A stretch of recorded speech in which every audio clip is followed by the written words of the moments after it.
Thank you, Madam President. Colleagues, I rise today to ask that the Senate adjourn in memory of Richard Blum, the husband of our United States Senator Dianne Feinstein, and also well known for his longtime efforts to fight poverty and promote human rights for people in the Himalayas. He died last week after a long fight with cancer. He was 86 years old. Raised in San Francisco, Dick graduated from Lowell High School.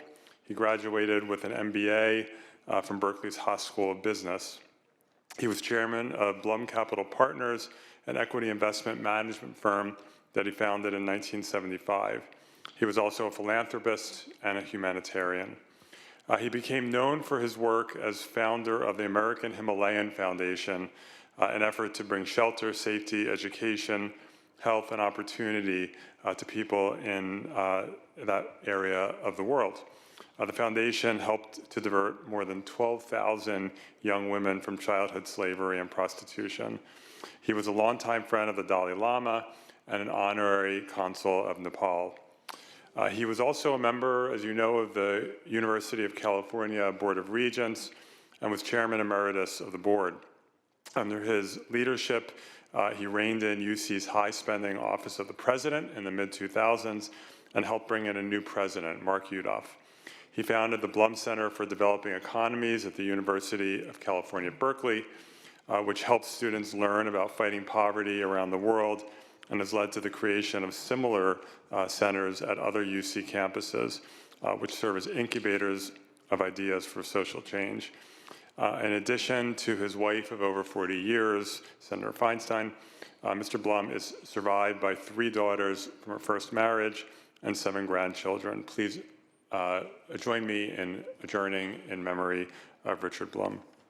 Thank you, Senator Wiener. Senator Hertzberg. Thank you very much, Madam President. I'd like to join in the adjourning in the memory of Dick Blum and to add just a couple of thoughts that were expressed by my esteemed colleague from San Francisco. You know, being the honorary Consul General of Nepal was probably one of his greatest sources of pride.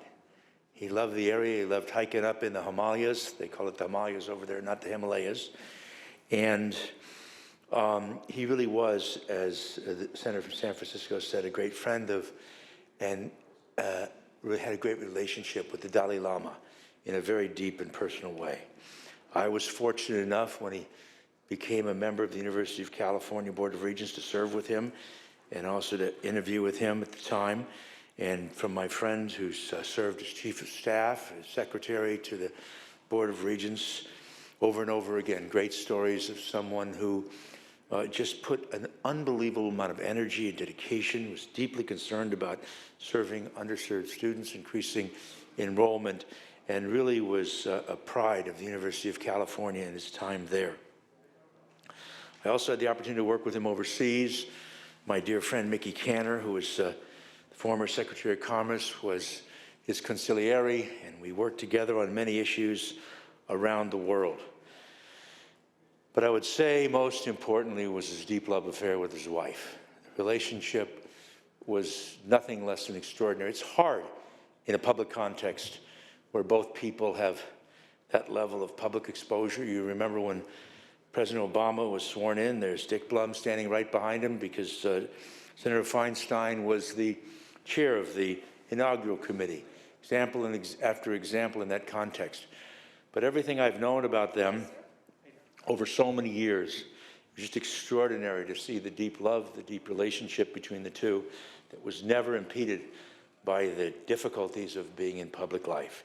He was an important public voice in California, an important voice around the world. He will be sorely missed by us and by Senator Feinstein. I ask that we adjourn in his memory.